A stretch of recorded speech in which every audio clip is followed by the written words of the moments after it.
What's going on? What's going on? Welcome back to the channel One Man's Walk. I am your host Gamal, back at you with another one. So what do we have for you today? Spider-Man No Way Home, official reaction, spoilers to come. You've been warned right after this intro. One man's walk, one man's walk, one man's walk, one man's walk, one man's walk, one man's walk. Yeah. All right, so let's get into it. Spider-Man, I want to say right off the bat, absolutely amazing. Everything I thought it was going to be, plus more, absolutely amazing. One more time, spoilers to come. You've been warned. If you have not seen it, you want to keep it spoiler free, please stay away from the video. If you have seen it or you want to know what the spoilers are, please continue. We're going to deep dive right on it. So the trailers did not do the movie justice. Now, I know you're thinking, these trailers gave a lot of information. There was a lot of stuff that was shown in the movie. Let us know that there was the multiverse. Let us know about Dr. Ock. Let us know about Goblin. Let us know about Electro. Let us know about Sandman. Like, there was a lot of information that was given. We knew that Doctor Strange created a magic spell that went awry. And we know that it went awry because Peter stepped in and did some things he shouldn't have done. We knew that Wong didn't approve of it. All of these things were taking place in the trailer, and we were thinking, is Doctor Strange off? Is something off with Doctor Strange? When you see this movie, all of that is explained perfectly in the first 10-15 minutes. You get the idea of what it felt like for Peter, who was what, 16, 17? 17, because he's in college, he's in high school. So 17 years old, we're going to assume he's 17, getting ready to go to college. And imagine the entire world honing in on you and what that felt like. It did such a great depiction of explaining why his world was turned upside down in such a way that he wanted to go forward with the spell. From Doctor Strange's standpoint, he played a very good grown-up throughout the entire movie. He was not, the trailer gave the impression that he was, oh yeah, I can just do this, who cares? Now, he did go ahead and talk with Wong, but that conversation went differently as well. Wong's conversation or his reply was not the same as on the trailer. He said, leave me out of it. And it was implied that Strange had done this previously on Wong at some holiday party that they had. And so everything about it made sense. Even as Strange is doing the spell and he was like, okay, I can add this person. Okay, no, this is not great. I can add this person. But Peter kept going and kept going and kept going and really completely just messed it up. And obviously that's on Peter. I don't call that on Strange. Now, I thought maybe Strange could have stopped it and said, let's just start over, because let's start over. Once he started going into the naming, instead of trying to compile and add on top of that, he should have just stopped it. Now, I don't know if that was feasible, but that probably would have been a more sensible thing to do. So that part right there would have been on Strange. But as a whole, the trailer did not do justice to the movie. You absolutely understand why he does it, why he wants it done. And I'm pretty sure all of us in the same situation might have felt the same way. And so, but that kind of leads me to some things. I had to take notes, obviously not as I was watching it, but fresh off of it, my brain, I was writing out all these things. So there were a couple themes that I thought. One of them being doing what's right regardless if others get it, appreciate it, or even want to help. That was a really, really, really big theme. The doing what's right regardless of others getting it, appreciating it, or even wanting to help. Because a large portion of the movie is based on him realizing that, yes, these enemies, these villains, are from another universe, but at the same time, knowing the outcome of what happened to them, I want to try to save them. Now, that is in direct relation to Aunt May. And Aunt May being such a compass. So I'm going to back and bounce off a couple things.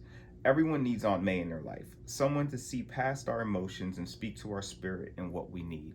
Everyone needs an Aunt May. In my life, I have it as my grandmother, who will, when I was going through what I was going through with Kristen, she was the compass to kind of help me say, no, you got to look past this. You got to look past what you're seeing with your own eyes and what you're hearing with your voice and what your wife is saying in the situation, and see what the Lord wants to take place in this relationship, which is, I'm so happy it worked out.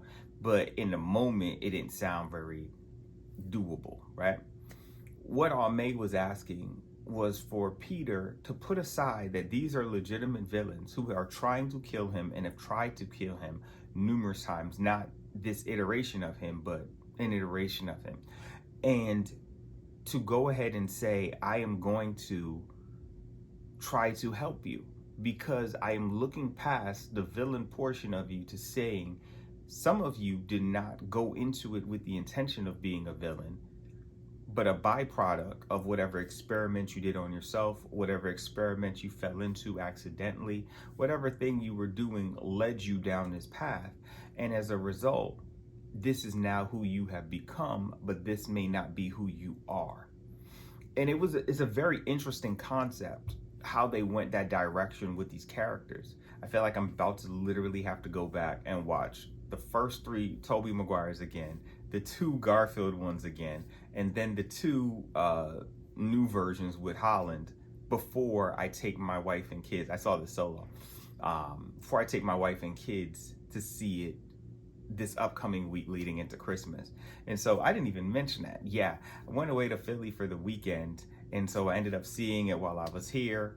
Super happy to have been able to get tickets for it in Philly. That's why the background looks so different. I'm in a hotel room, actually about to get ready to head back home, but it was absolutely amazing. So with the theme part, doing what's right regardless if others get it, appreciate, or even want the help. Not all of the villains, and I guess we're going to call them villains though, not all of them wanted Peter's help. The first one to get help was Dr. Ock. And then Dr. Ock was the most reluctant as well too. But when he got it, there was a legitimate change in him because tentacles, whatever you want to call it, were controlling him. And as a result of them controlling him, he was never at peace because those things were communicating and always in his ear. Excuse the thing, you could hear the fire truck going by or the ambulance. And so those things were constantly bothering him. And when Peter was able to help him, those things no longer bothered him. And then he ended up playing in a major role later on. And it goes to show that you can't always judge a person by where they are at this present moment, because we don't know what they're dealing with internally that could be leading them to respond the way they're responding, react the way they're responding. I thought it was very good for me to get that, because sometimes we see how a person is acting or reacting to things that we may say or things like that, and we don't know what's going on behind the scenes. We don't know what's actually going on in their head. We don't know those things, and we want to be more, it made me want to be more mindful that what could be the root cause for why a person reacts to what you say, which could have been a simple, thing that you're telling somebody, And so Dr. Octopus gave a really good illustration. That he was absolutely amazing, by the way, but he gave a really good illustration of that as far as that type of logic and thought process to see. And then you have some people who may want the help, but they also look and say, I don't know, and that's where you find Electro, Jamie Foxx's character. That's where you found Sandman. Individuals who maybe wanted the help, but are still a little skeptical because they might have trust issues with people. And either they have a trust issue with people, or where they feel like they've become or where they're going is better than where they've been. And so even if it may not be the most beneficial for them, it's new. They feel they're in charge. They feel empowered, emboldened, and they don't want to get rid of it. And so understand that as well. And so the movie did such a great job of giving us real human elements. And then obviously Goblin was just wicked. right? But it was not, William Dafoe's an amazing actor, by the way, but it was not because Oswald, it was because of Goblin. And so when Oswald is Oswald, he's good, and when he's Goblin, he's Goblin. And the dynamic there of having to deal with, it's almost like the Snickers commercial. You're not you when you're hungry, right? He's not him when the Goblin is in control. So when all these wicked things happen, are you able to look past, and that's a really strong dynamic. Are you able to look past a person's actions because you recognize that may not be them in control of their actions? It almost gave us like a spiritual aspect of it. And since I said that, the other thing I wanted to mention, it paralleled Jesus in a few different ways, this movie. How so? Helping people who may turn on you. Jesus did that. You see him on the cross. He helped a ton of people, and people turned on him at the last minute. Seeing past where a person currently is to where they can be. I just mentioned that. That was what Jesus did all the time. That's the whole purpose of being what he did on the cross. For God so loved the world that he gave his only begotten son, that whosoever would believeth in him would not perish but have everlasting life. Looking past, the Bible tells us that while we were yet enemies with God, Christ died for us. While we were enemies, he died for us. And so that's really what this is laying out. Loving a person at their worst, they can potentially help you out of gratitude. Loving a person at their worst, they can potentially help you out of gratitude. And it made me think of Mary Magdalene and Peter as two examples. Mary Magdalene, who was a prostitute, Jesus got in contact with, changed her life, and she was right there with him to the bitter end on the cross. And then Peter, who was with Jesus the entire time and ran, realizing that God didn't throw him away because he made a mistake. God didn't throw him away because he messed up. God didn't throw him away because he denied him, right? And so after Peter cried about it and got himself together, he became one of the greatest disciples ever. And that's why, because Jesus didn't give up on him. And you don't know what happens when you don't give up on somebody who has given up on themselves or thinks that this is who they are. You will be surprised of what people can do and how people can change. And the amount of gratitude that can be shown back to a person based upon the belief that person received from another person. And so when the fight ensued, Dr. Ock helped out with all three Spider-Mans. I know I didn't mention it at first, but yes, all three Spider-Mans are there. Peter of this universe was able to see the future of getting revenge and being bitter with the other two Spider-Mans, because Maguire got the revenge on the individual who killed his Uncle Ben, but it didn't help the scenario. We see that Garfield was bitter because he was not able to save Gwen, his MJ of his universe, and how that affected him. And they both were able to tell Peter, who was a younger version of them, hey, I know what you're feeling and I know the path you're on. And I promise you, you do not want to end up where you can end up if you continue down how you're feeling and what you're going through. And being able to talk it through. And sometimes it's really great because he got to experience it from himself, from people who know what he's been through. And that leads me to say, we need people in our lives who have gone through what we are currently going through to be able to give us a reason why some of our choices may not be the choices we want to continue to make. We want to be able to be a voice of reason. Now that I've gone through what I've gone through in my marriage with my wife, I constantly tell people who haven't been married 14 years, 15 years, like my wife and I will be 15 years in 2 weeks, because I know what it felt like when you're like, nah, I'm done. I'm out of it. I don't want any more. And now I know what it's like to say, no, if you hold on, this is what it can be. And this is how much better it can be. And everyone doesn't have to divorce and remarry. And not knocking you if that's what happened, but that doesn't have to be the case for everyone. If you're dealing with something emotionally and you're stressing, you have anxiety, you have depression, whatever, somebody who has been through what you've been through, who understand what you feel, understand what you're going through. You need people like that. That's what I mean when I say the Aunt May, because that's what Aunt May was for Peter. She was a compass in helping him every step of the way. Do not regret helping people. Do not regret helping people. We are to help people. We are in the people business. We are here to help. It doesn't matter that their thought process is not ours. They don't look like us. They don't smell like us. They don't act like us. Their intentions may be evil. But if we can try to help, we need to try to help. That was such a profound thing that was constantly said throughout, which as Christians is what we're supposed to do anyway. And so I just thought the parallels were just absolutely amazing.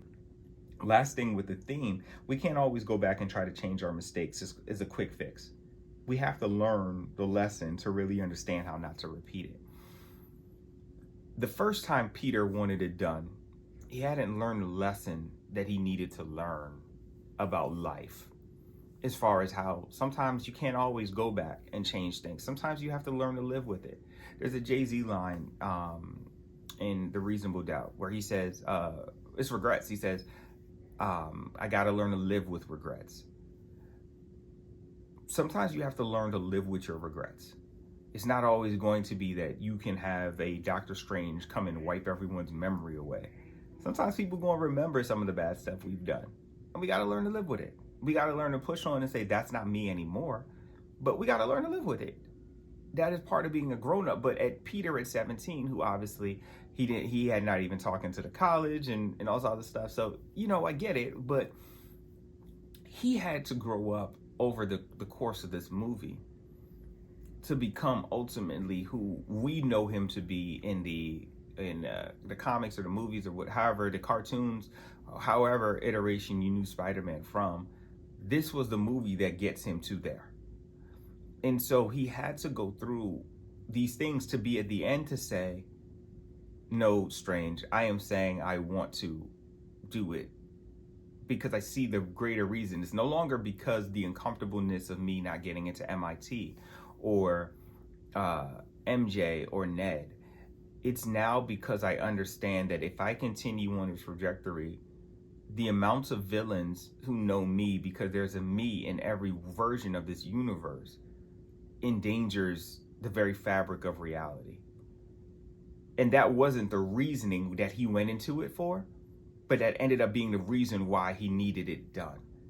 But that's a level of maturity that took place, and the passing of Aunt May, but understanding that even after she passed, what was still in his head? Her words.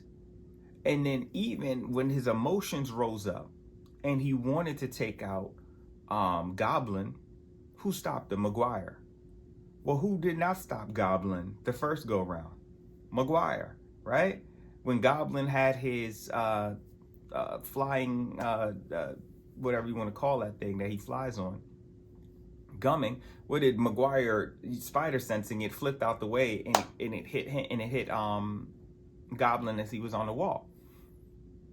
Garfield was not able to save his Gwen.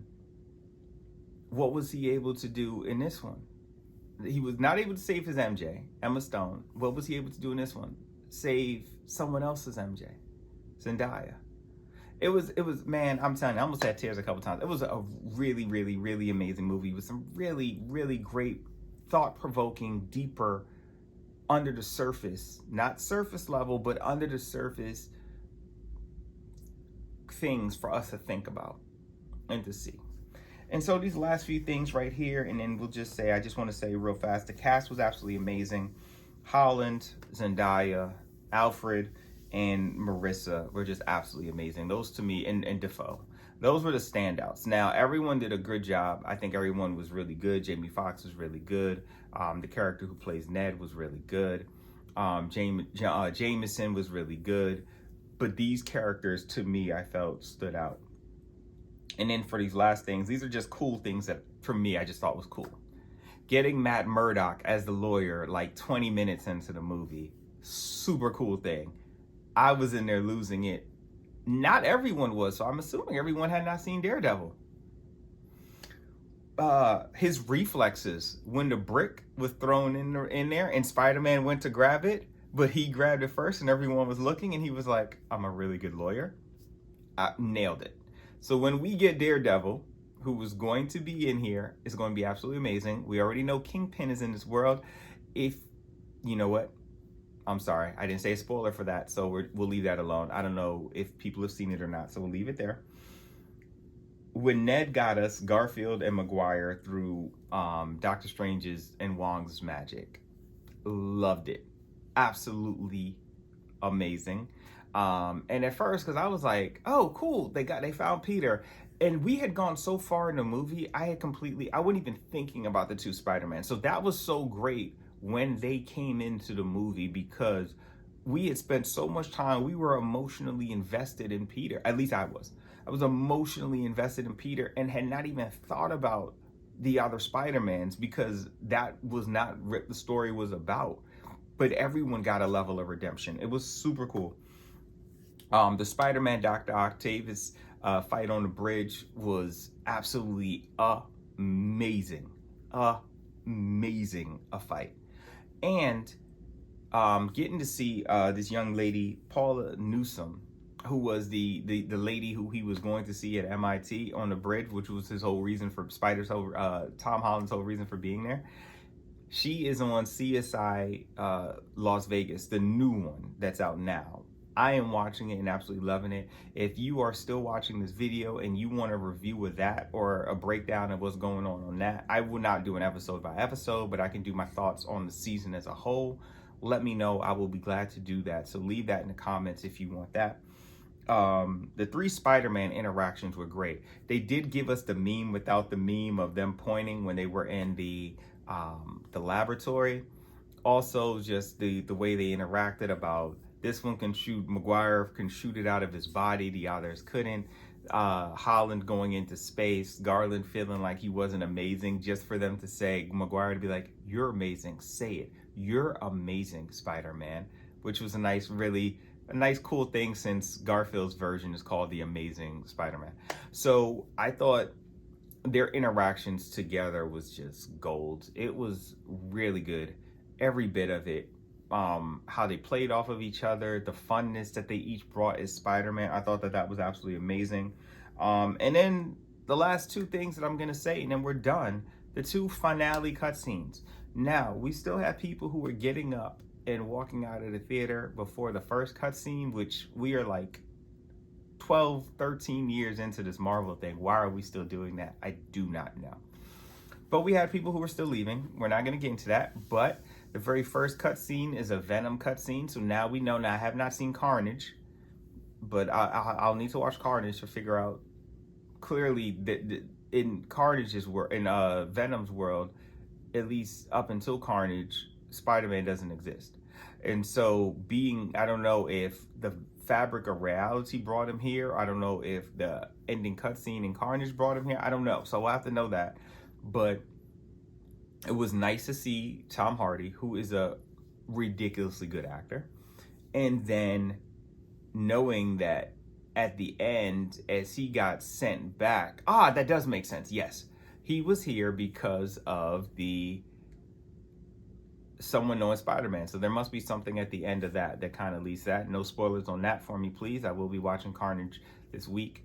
And then, because he disappeared too, like everyone else had when the spell was cast at the end. However, he left a little piece of symbiote here. So now we get how that we could possibly have Tom Hardy and Tom Holland Spider-Man, and how we can get this Spider-Man. More to that next. Second trailer. Now, I did get up from my seat for this because I wanted to make sure I stopped the rush for those of us who were still in the theater. And I went down to the very bottom, but I just stood there and waited because I knew we should be getting another cutscene, but I was not prepared for what we got, which was the Doctor Strange trailer. We got Wanda, we got Miss Marvel, we got Strange, and we got, is that Evil Strange 2 that we saw? This is going to be nuts. We saw Mordo again.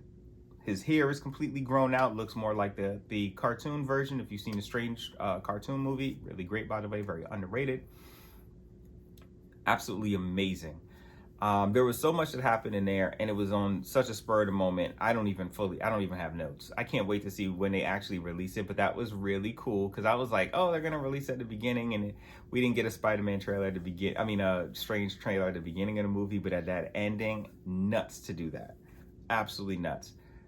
So, and the last thing, Jamie Foxx, when he found out that Andrew Garfield was Spider-Man, and his reaction, which was so great, I loved it. He's like, you're from Queens, you help poor people, you're good looking, but I just thought you were black.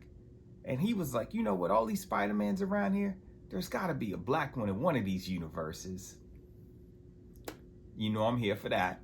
And you know I'm here for Miles. I know I did not do a trailer reaction to the new Miles trailer. I actually find that to be the best Spider-Man. That Miles one was amazing, the first one.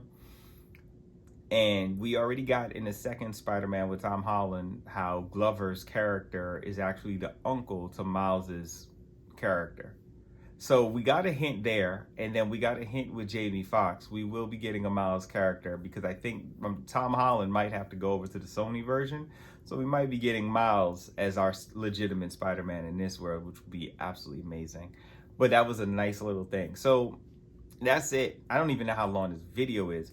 Hopefully it's not too long for everyone, but leaving your comments, leaving your likes if you enjoyed the review. If there's something I missed, something you like I discussed, or even that you didn't, leave in the comments. As always, I hope you guys have a wonderful, blessed, productive, stress-free day, weekday, weekend, whenever you're listening, however you're listening. I appreciate you listening. Till next time.